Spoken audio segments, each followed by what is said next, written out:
Gizir Fəzəliyev Zeynal Sədyaroğlu 1993-cü ildə Quba rayonu Alekseyevka kəndindən anadan olmuşam. 2000-ci ildə həmin məktəbə getmişəm. 2011-ci ildə həmin Alekseyevka kənd orta məktəbini bitirərək Azərbaycan Tibb Universitetinin Hərbi Tibb Fakültəsinin Hərbi Tibb məktəbinə qəbul olmuşam. 2011-2013-cü illərdə orada təhsil aldıqdan sonra 2013-cü ildə gizir hərbi rütbəsi alaraq Müdafiə Nazirliyinin en saylı hərbi hissələrinin birinə təyin olunmuşam və ilk gizir kimi xidmətimi orada başlamışam. Sonra müəyyən mərhələlərdə Müdafiə Nazirliyinin müxtəlif en saylı hərbi hissələrində xidmətimi davam etdirmişəm. 27 sentyabrda 2000-ci ildə müharibə başlayanda mən artıq xidmətdə idim və xidmətimi davam etdirirdim və müharibə başlayanda mən də bu döyüşlərə qatıldım. Və orada mən özüm tibb sahəsində çalışırdım və orada hərbiçilərimizə tibb xidməti göstərdim.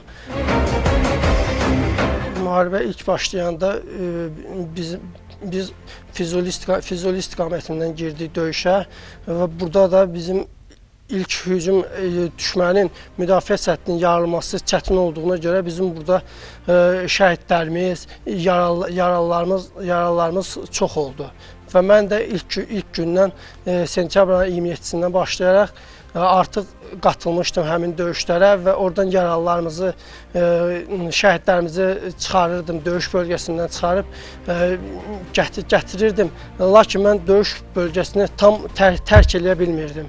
Buna imkan da çatmırdı və buna icazə də yox idi. Mən döyüş bölgəsini tam tərk eləmirdim. Mən oradan döyüş gedən bölgədən yaralılarımızı çıxarıb gətirərək bizim mülki təcili yardım işçilərinə təhvil verib yenidən döyüş meydanına qayıdıb digər yaralılarımıza da kömək eləyirdim və çalışırdım ki, bacardığım qədər maksimum səviyyədə yaralılarımızı, şəhidlərimizi döyüş bölgəsindən çıxarım.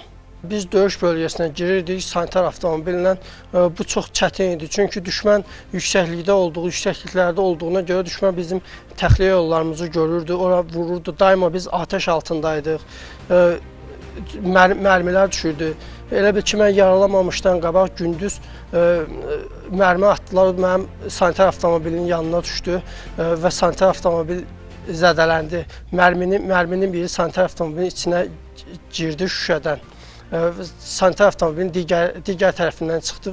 Bu çox çətin idi. Çünki sanitar avtomobilin içində yaralı ola-ola həm yaralıya yardım göstərmək, həm də ki, özünü döyüşdən, güllədən, mərmidən qorumaq bir qədər çox çətin idi. Həm öz həyatın təhlükə altındaydı, həm də sən yaralıya yardım göstərib onu çıxarmalı. Artıq sən burada bir öz həyatına görə yox, bir neçə həyata görə məsuliyyət daşıyırdın. Düşmən öz xain əməllərini bir daha göstərərək sanitar avtomobillərdə atışa tutmağa başlayırdı. Əslində heç bir müharibə qaydalarında bu yoxdur, ziddir müharibə qaydalarına sanitar avtomobili atəşə tutmaq, tibb işçilərini atəşə tutmaq.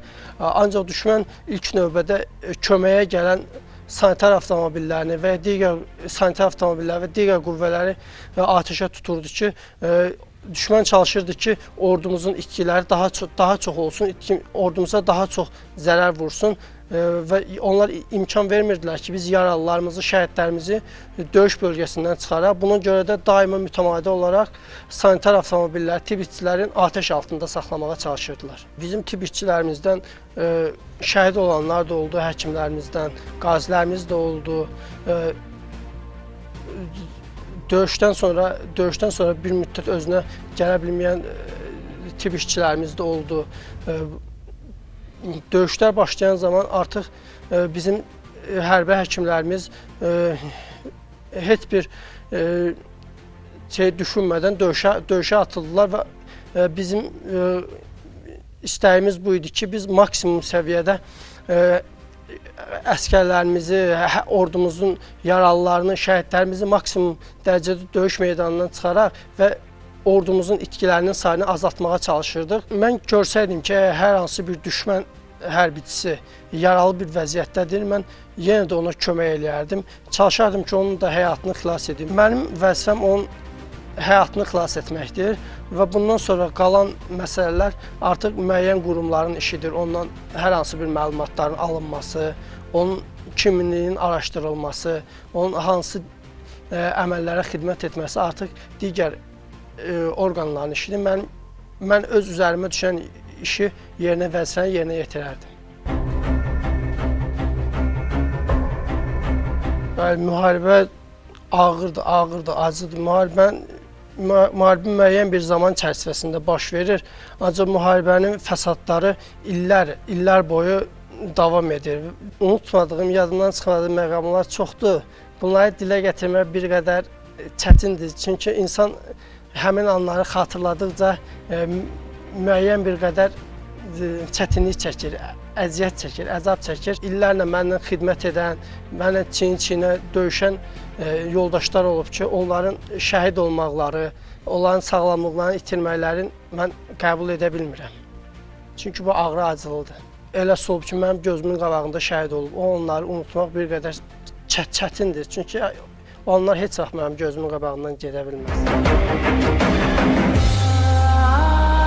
Şəhidlərin çoxsu ən istəkləri idi ki, həkim kömək elə, imkan vermə ölüm. Eləsi var idi, deyirdi ki, mənim körpəm var, balam var. Övladın ailəsini görmək istəyənlər var idi. Halallıq istəyənlər var idi. O anları unutmaq bir qədər çətindir. Xatırlamaq və unutmaq çox çətindir. Bizim ordumuzda kimliyindən asılı olmayaraq adi bir əskərindən generalına qədər belə hamıda böyük ruh yüksəkliyi var idi. Çünki ordumuzun istəyi bu idi ki, 30 ildən artıq düşmən tapdağında olan torpaqları işğaldan azad etmək və üç rəngli bayrağımızı orada dalğalandırmaq. Buna görə də əgər kimsə yaralanırsa da onun döyüş meydanından çıxmaq istəmirdi, döyüşə davam eləmək istəyirdi.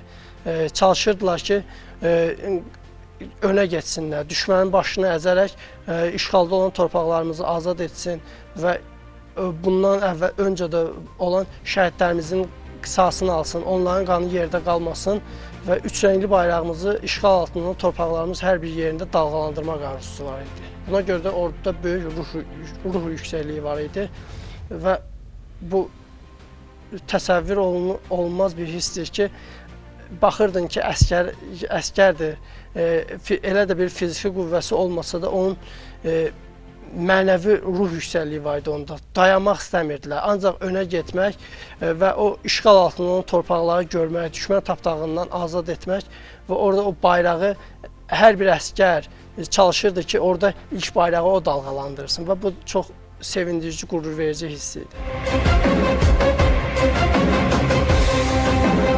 Sentyabr ayının 29-da Füzuli-Xocavənd istiqamətinə gedən döyüşlərdə yanıma düşən top mərmisinin partlaması zamanı mən də xəsarət aldım və yaralananda da mən yaralandığımı ilk anda bilmədim.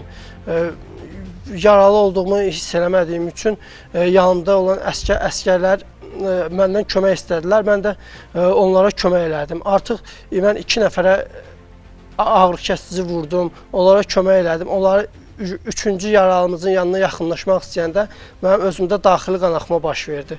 Daxili qanaxma baş verəndən sonra qan itirdiyimə görə mən artıq müvazinətimi saxlaya bilmədim, yıxıldım. Bundan sonra bircə yadıma gələn budur ki, kənarda olan bir əsgərin birini səslədim və bundan sonra yerə yıxıldım. Yerə yıxılandan sonra məni oradan necə çıxartdılar, sanitar avtomobilləri necə qoydular, o artıq yadımda deyil. Bir də müəyyən bir zamanda özümə gəldim ki, artıq mənə hərbi tibbi avtomobildən düşürtüb, mülki tibbi avtomobillər, təcili yardım avtomobilinə qoydular və burada bir ad familiyanın deməyim yadıma gəlir. Bundan sonra artıq mən komaya düşdüm. Komadan ayılanda artıq mən 5 dəfə əməliyyat olmuşdum. Zəfər xəbərini alanda bu sevindirici bir hiss oldu. Mən sevincimin həddi-hüdudu yox idi. Çünki bizim şəhidlərimizin qanı yerdə qalmadı. Şəhidlərimizin əməyi, qazilərimizin əməyi, hərbiçilərimizin əməyi boşa getmədi. Biz 30 il düşmən tapdağında işğalda olan torpaqlarımızı düşmənin işğalından azad etdik və bu təkcə mənim üçün yox, hərbiçilər üçün yox, bütün Azərbaycan xalqı üçün bir sevindirici bir hiss idi. Bu böyük bir bayram idi. Əlbəttə ki, qələbəni əldə etdikdən sonra məsuliyyət bitmir. Məsuliyyət daim davam edir. Çünki qələbə əldə etdikdən sonra, torpaqları işğaldan azad etdikdən sonra mənfur düşmənin əməllərin, planların bilmək olmur. Daima həmin qələbəni, azad olmuş torpaqların azadlığını qoruyub saxlamaq lazımdır. Və buna çalışmaq lazımdır ki, düşmənin hər hansı bir təxribat xarakterli əməliyyatlarının qarşısının qısa bir müddət ərzində alınsın və düşmənə baş qaldırmağa imkan vermək lazım deyil.